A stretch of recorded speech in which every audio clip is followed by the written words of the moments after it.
इधर रांची के बरियातू स्थित बर्लिंग डायग्नोस्टिक सेंटर में ईडी की दबिश देखने को मिली। बड़काई अंचल कार्यालय में हुई गड़बड़ी मामले में ईडी की टीम ने अब बर्लिंग डायग्नोस्टिक के जमीन की मापी की है और इस दौरान वहां बड़काई के सीईओ भी मौजूद रहे। बर्लिंग डायग्नोस्टिक सेंटर से राज्य के एक वरिष्ठ आईएएस का नाम जुड़ा है और जमीन आईएएस की पत्नी के नाम पर है।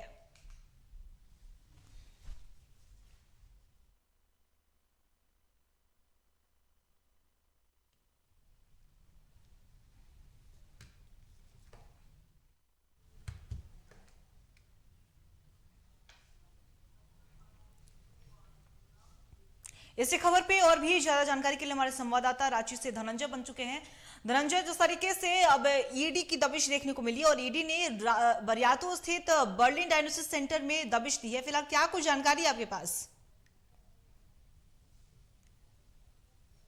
देखिए अंकिता, ये पहले भी इसमें छापामारी की गई थी और डिटेल मांगा गया था। ये डायग्नोसिस पूर्व एक आईएएस ऑफिसर और उनकी पत्नी से नाम जुड़ा हुआ माना जाता है। और ईडी जब 13 अप्रैल को भानु प्रताप वहां के पूर्व राजस्व अधिकारी थे, उनके घर में जब छापेमारी की गई थी तो उनके मोबाइल में कई दस्तावेज मिले थे। और जो राजस्व निरीक्षक भानु प्रताप प्रसाद थे, उनके घर में जब छापेमारी की गई थी तो कई दस्तावेज मिले थे और इस जमीन के रिगार्डिंग में कई एविडेंस मिले थे। तो इन तमाम एविडेंस को लेकर रांची डीसी के आदेश पर एक बड़गांव अंचल ने एक सीओ मनोज कुमार के सदर थाना में एक एफआईआर दर्ज किया गया था और ईसीआर के दर्ज पर ही ईडी ने तमाम ये कार्रवाई की गई। और ईडी ने अंचल अधिकारी से तमाम डिटेल मांगे थे कि जमीन का कितने रुपए में खरीदे गए हैं, कितना एकड़ में है, कितना डिस्ट्रिक्ट, तमाम जानकारी मांगा गया था। लेकिन वो दस्तावेज नहीं मिलने के कारण ईडी जब आज देर शाम पहुंची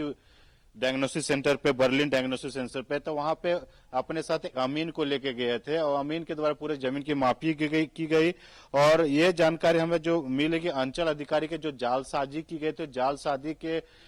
जालसाजी करके ही जमीन को हड़पा गया है और जमीन में ज्यादा कब्जा कर लिया गया था, जो सोर्सों से जानकारी मिल रही है। देखिए, ये दस्तावेज के अनुसार जो हमारे पास डिटेल आया है, 2004 में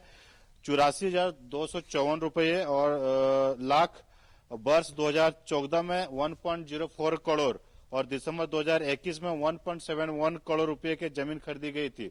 तो इसी जमीन को खरीदने के लिए दिए गए रुपए के बारे में जानकारी मांगी गई थी और ईडी के जमीन मालिक प्रीति कुमार के उनकी आय से अधिक जानकारी मिली थी। तो ये तमाम जानकारियां जब ईडी के पास दस्तावेज मिले थे, दस्तावेज के पर उसको साक्ष्य को एविडेंस के तौर पे प्रूव करने के लिए वहां जब अमीन को लेके गया, जमीन की मापी की गई, तो पूरे आला अधिकारियों में एक हड़कंप सी मच गई कि ईडी अधिकारी बर्लिन डायग्नोसिस में क्यों पहुंची है। देर शाम जब पूरे रांची शहर में जब इसकी खबर पहुंची तो सभी वहां पे एक हुजूम सा पड़ गया। और जब पता चला कि ईडी की द्वारा नापी की जा रही है, जो दस्तावेज मिले थे, जो छापे में उनको दस्तावेज मिले थे, उसको वेरीफाई करने के लिए ईडी पहुंची है। और देखिए, कागजात के आधार पर ही उन्होंने ईडी ने मापी की गई और मापी कराई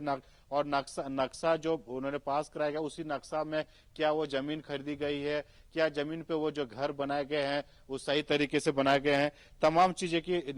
ईडी ने मापी की है अमीन की निगरानी में। और उसके इनके साथ बड़गांव के जो अंचल अधिकारी सीओ है, वो भी उनके ईडी के साथ मौजूद थे, ताकि वो एक एक चीज उनसे पूछा भी जा रहा था और वो जानकारी बता रहे थे कि क्या क्या कितने डिसमिल से कितना खरीदा गया। और यही तमाम चीजों को जब ईडी के अधिकारी ने पुष्टि करने के लिए गए तो एक हड़कंप सा हॉस्पिटल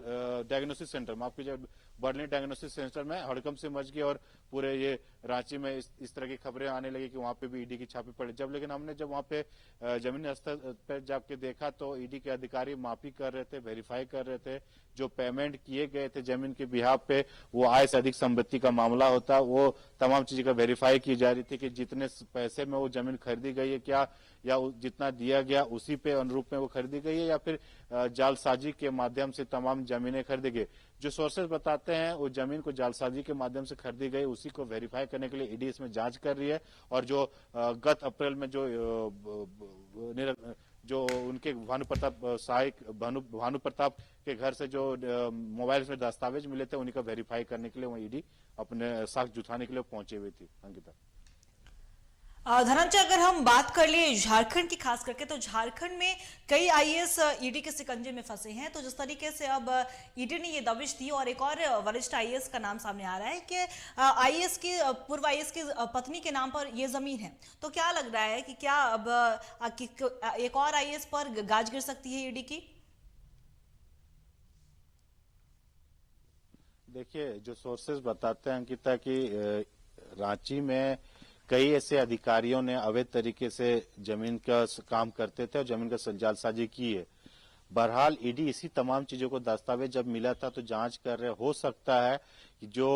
आज निरीक्षण करने के लिए ईडी गए थे, जो जमीन के दस्तावेज मांगे गए थे, दस्तावेज जब उन्हें नहीं मिला, उस दस्तावेज पे वो खुद नापने के लिए वहां पहुंच गए कि जितने जमीन उन्हें खरीदी है, जिस पेमेंट पे उसके अकाउंट में गया था, जितना अमाउंट मांगा गया था, तमाम वेरीफाई की गई है। हो सकता है हमें देखने को मिले कि बर्लिन डायग्नोस्टिक्स के जो ऑनर है उनको ईडी समन करे, बुला भी सकती है, और जो इससे जो संलिप्त है, जो जमीन बेचा है, उनसे भी पूछताछ हो सकती है। क्योंकि जब ईडी कोई जांच करती है तो ईडी कड़ी दर कड़ी अपने सबूतों को, एविडेंस को इकट्ठा करती है, उसके बिहाफ पे ही लोगों को समन करती है और समन करने का उनसे पूछताछ करती है। देखिए, पूजा सिंघल की अगर बात करें तो उनसे भी पूछताछ की गई थी, उनके भी हॉस्पिटल में छापे पड़े थे, वहां से भी कई दस्तावेज मिले थे और जांच उसमें अभी भी जांच कर रहा है, वो जेल में भी है। छवि रंजन की अगर बात करें, वो भी जेल के अंदर में, जमीन के मामले में जेल के अंदर है। पूजा सिंघल जो भ्रष्टाचार के आरोप में, वो भी जेल के अंदर है। अब ये तीसरी जो आईएएस अधिकारियों के जो बताया जा रहा है, सोर्सेस की जानकारी मिली, जो संलिप्तता बताई जा रही है, इसमें कितनी सच्चाई है, क्या निकल के आ सकता है, वो तमाम ईडी के दस्तावेज में जो ईडी ने एविडेंस के इकट्ठा किया, वो देखने की वाली बात होगी कि उनको जो एविडेंस चाहिए था वो मिल पाया है। वो जो अमाउंट को वेरीफाई करने गए थे, जो जमीन खरीदा, मैंने जो आपको बताया जितने अमाउंट में जमीन खरीदा, वो क्या उस जमीन को औने पौने दामों में खरीद के या फिर अपने पावर का मिसयूज करके किसी से हड़पा गया है, सीओ की मिलीभगत से जालसाजी करके जो पेपर इकट्ठा किया गया है, जमीन को खरीदा गया है, तमाम चीजों को लेके जांच की गई है और जांच पहले से भी की जा रही थी। बहरहाल अब देखने वाली बात होगी कि ईडी इस पे अधिकारी को किन किन लोगों की संलिप्तता है, किन लोगों को समन की जाती है, किन लोगों को बुलाते हैं। बहरहाल कुछ दिन में हमें ये देखने को भी मिल जाएगा। हो सकता है कई और अधिकारियों के नाम भी खुलासे हो सकते हैं। जी धनंजय, आपका बहुत बहुत शुक्रिया तमाम जानकारी के लिए, और बने रहिएगा खबर पे, हम आपसे और भी ज्यादा अपडेट लेते रहेंगे। तो बता दें आपको कि ईडी की दबिश झारखंड में एक बार और देखने को मिली। बर्लिन डायग्नोस्टिक सेंटर से राज्य के एक वरिष्ठ आईएएस का नाम जुड़ा है और जमीन आईएएस की पत्नी का नाम पर बताया जा रहा है, जिसे लेकर ईडी बारियातो स्थित पहुंची थी डायग्नोस्टिक सेंटर, जहां ईडी ने टीम ने बर्लिन डायग्नोस्टिक की जमीन की मापी ली है। और अब ये देखने वाली बात होगी कि क्या कुछ अब कार्रवाई में निकल कर सामने आती है।